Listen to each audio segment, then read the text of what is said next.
Hello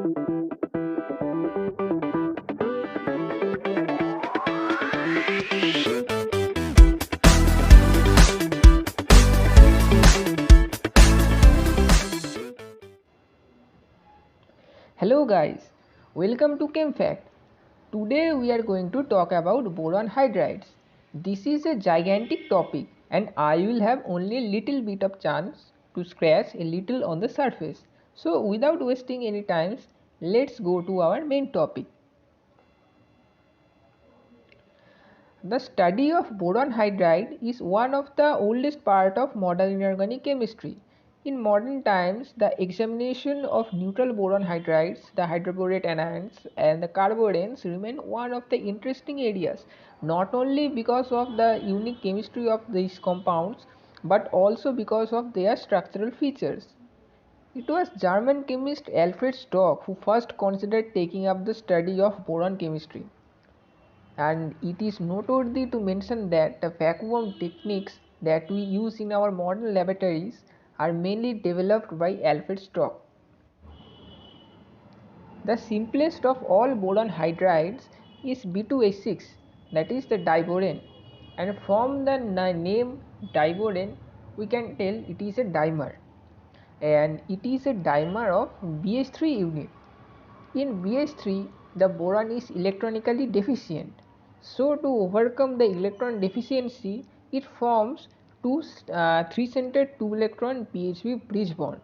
It is supported by many experimental data. From the picture, we can see that the bridging BHB bonds are longer than the terminal BH bonds. Thus, the terminal BH bonds are normal 2-centered 2-electron bond, while the longer bridging BHB bonds having bond order less than 1. Before going to the next slide, let me tell you something about what is polyhedron and what is deltahedron. A polyhedron is a three-dimensional shape with fat polygonal faces and vertices, and a deltahedron is a special kind of polyhedron with equilateral triangular faces. So all deltahedron are a special kind of polyhedron, and in the next few slides we will see that almost all boron hydrides have deltahedron structure.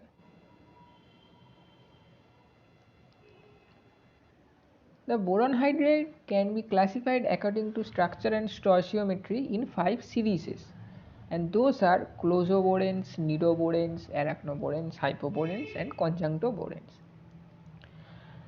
Closoborans have complete closed polyhedral cluster of n boron atoms. So, if there is a polyhedron with n vertices, then for closoborans all the boron atoms occupy the each vertices of the polyhedron, that is, it has a cage like structure, and this picture is the example of a closoborans. Nidoborans have non-closed structure in which the Bn cluster occupies n corners of an n plus 1 cornered polyhedron. So if the polyhedron have n plus 1 number of vertices, then the boron atoms occupies n vertices. So it has a open face, and it is clear from the name nido. The word nido means nest, and we can see that generally all nests have a open face. So let's go to arachnoborans. What are arachnoborans? Arachnoborans have even more open cluster in which the boron atoms occupy n contiguous corners of n plus 2 cornered polyhedron. So it is more open than the nidoborans. And what are hypoborans? The hypoborans are the most open cluster. In hypoborans, if the polyhedron has n plus 3 number of corners or vertices, then the boron atoms occupies n number of vertices. So it is more open than the arachnoborans. And what are conjunctoborans? Conjunctoborans are the structure formed by linking two or more of the preceding type of cluster together. And from this picture we can say that it is a closoboran.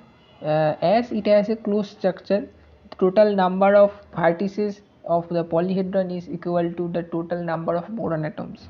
and it is a nidoborans. It has one less vertices, that is it has a open face, and it is a example of arachnoborans.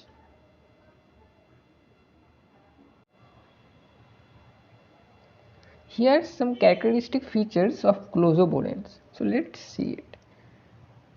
In closoborans, the number of boron atom is equal to the number of vertices of the polyhedron. That is, it has a closed polyhedron structure. In closoborans, there is no bridging hydrogen is present, only single terminal hydrogen is attached to each vertices. It only exists in anionic form and no neutral form is known. And for closoboran, the ACP, that is the skeletal electron pair, is n plus 1, and how it is came from, we can see it from the calculation.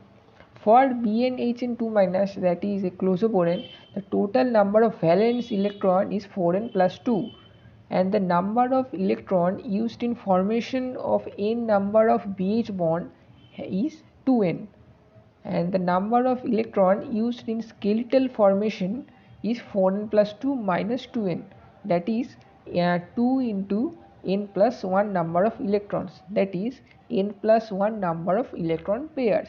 So if we know the number of boron atoms in the closoborans, we can calculate the total number of electron pairs that is used in the formation of the skeleton, that is the ACP.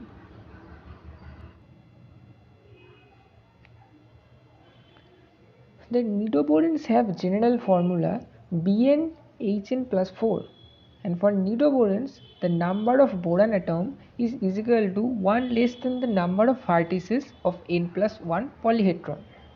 For nidoboran, both neutral and anionic form is known, and for nidoboran the ACP is n plus 2, and we can calculate it like the closoboran.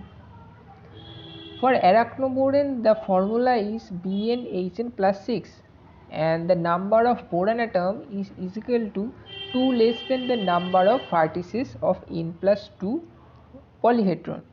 And for arachnoboran, the ACP is n plus 6, and we can calculate it like the closoborans.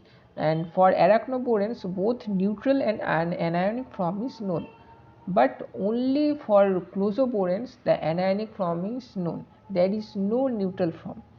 For hypoboran, the general formula is BnHn plus 8, and for it the number of boron atom is equal to 3 less than the number of vertices of n plus 3 polyhedron, and for it the ACP is n plus 4, and for hypoboran the neutral and anionic form is also known.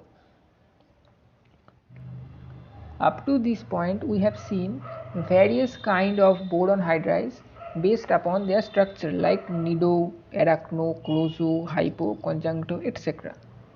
So you can ask me, can we convert a closoboran to a nido or a nido one to arachno? Yes, there is an way. We can do that, and we can see it in the next slide. A closoboran can be converted to a nidoboran, and a nidoboran can be converted to a arachnoboran.